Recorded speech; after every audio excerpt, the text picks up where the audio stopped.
How's it going, Nottingham Forest TV? My name is Jack and welcome to my preview for Nottingham Forest versus Villarreal, taking place at the City Ground in our next pre-season friendly. Villarreal had a quick look at the La Liga standings from last season. They did finish just outside the Europa League, or the Europa Conference League places, should I say, in 8th. You always think of Villarreal as a side who, you've got the big three in Spain: Real Madrid, Barcelona, and Atletico, and you kind of always expect Villarreal to just be below them, in the pack with sort of Valencia and Athletic Bilbao, um, and they're kind of the teams that you think just below the top three, they'll sort of be about there. But they did finish 8th and missed out on European football. I know Alexander Sorloth had a good season for them.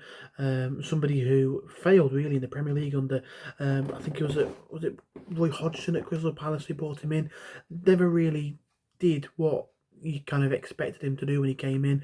I believe there was actually a stat going around where at one point he was on loan. I think it might have been like Trabzonspor in Turkey.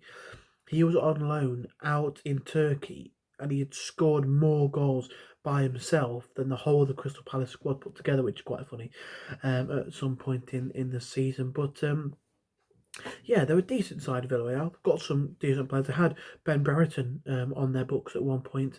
Not sure if that was a permanent thing or if he was on loan. But obviously he's gone to Southampton now. But yeah, I think they've got some, like I say, some decent players. They've got Parejo, who I feel like has been, 33 for about 10 years now. He actually played for QPR at one point, which is a fact. If you didn't know, you do now. So yeah, it's not going to be straightforward. They're probably going to prove to be our toughest test of the playoffs. So we have the pre-season friendly so far. We beat the likes of Chesterfield, and we beat Sunderland and Millwall. I think we got a draw.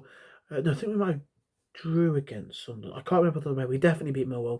I know we lost to I think it was Elche previously. I think we drew against Millwall actually. Sunderland. I think it was a 1-1 draw in that one. But look, we made a couple of changes against Elche last time out. Changed a few things up, which I didn't get to see the game, but from what I can gather, people weren't too keen on them. I think we tried to go strikerless at one point, but I think if you're going to try stuff, if you're going to make decisions to give things a go, it's best to do it now.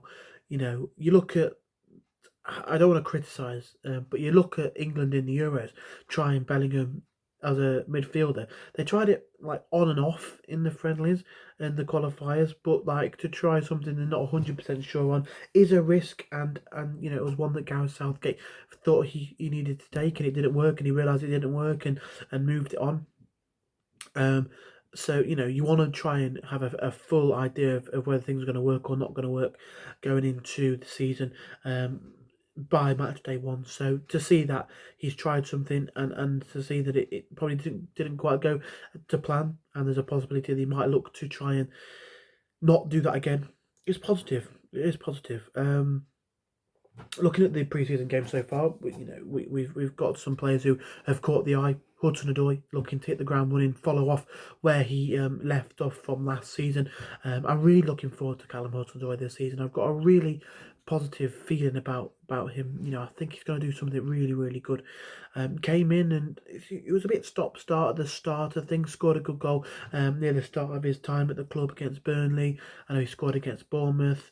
And then sort of really picked it up towards the end of the season. Scored some crucial goals. Scored a goal against Chelsea's former side, which unfortunately proved to be meaningless because we did go on to lose that game. But scored some big goals against Fulham, Sheffield United. A real important part of our survival story, really. And I think going into the season, I've got a real high hopes for him, and I think he can do really well for us.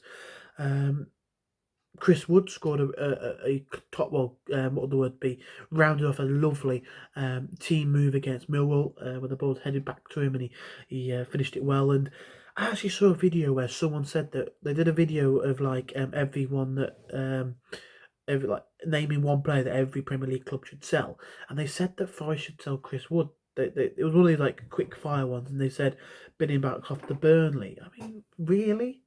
Like, I know that there was a one or two games where, you know, he missed a real sitter against Spurs and it affected him for a couple of games. He could have probably have got something against City or something a bit more against Chelsea if he was on it a little bit more. But he was a massive part of us staying up last season.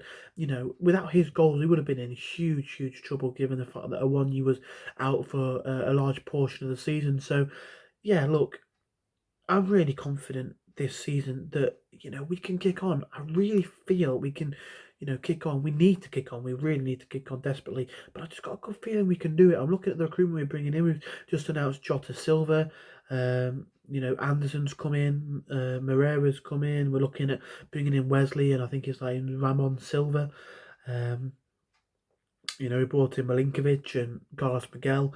And the signings that we're bringing in make sense. They look like signings that have been thought out, signings that make sense, that Nuno would look at. And like Jota Silva, to me, is a real Nuno signing, looking at the way he handled his business when he was at Wolves and the players and type of players he brought in for them, and the fact that he's looking to try and bring those sorts of players in again, Portuguese players, a few Brazilians as well, which is slightly different to what he was doing at Wolves, but they're Portuguese speaking. They know sort of the vibe of Portugal a little bit. So I like it. I like what I'm seeing. And compared to the signs that we've made over the past couple of seasons, we've not had any sort of like random big name player who's back into their career, or who's sort of out of favour a little bit, that's just popped out of nowhere and we all can't believe we got him. Looking at the likes of Navas and Felipe and Jesse Lingard.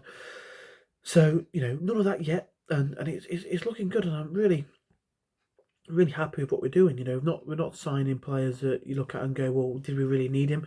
Because the areas that we've looked at a centre half, needed a centre half after Niakate went, needed another keeper. You'd probably suggest a couple of wingers could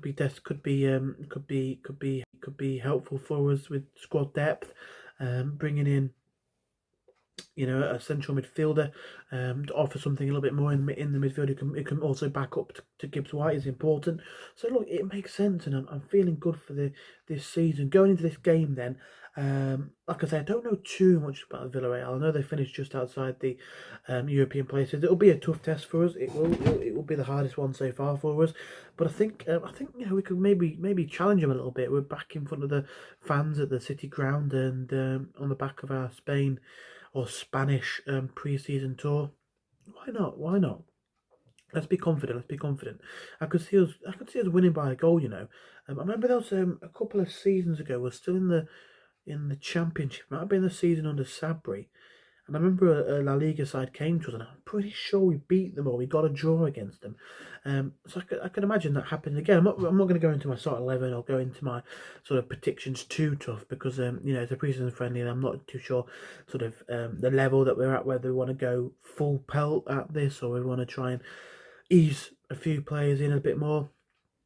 I don't know. It's an opportunity for some more youngsters to get some minutes in under their belts. Zach Abbott, someone who's just signed a new contract. We're going to see him feature. Be interesting to see. If I had to go for a scoreline, I'm going to go 2 on Forest. Why not? Why not? Let's be positive. Let's be positive. But yeah, looking forward to see how this goes. Looking forward to see who Nuno decides to start, and if we get to see any of the youngsters or anything like that. If you go into the game, hope you really enjoy yourself and have a great time back at the City ground. But yeah, looking forward to the season. Hopefully that we can get something tomorrow. And yeah, I feel good about this one. So let us know in the comment section down below what your thoughts are, how you're feeling about the season, about this game, and all that good stuff. If you enjoyed, smash the like button, subscribe if you haven't already, and come on, you Reds.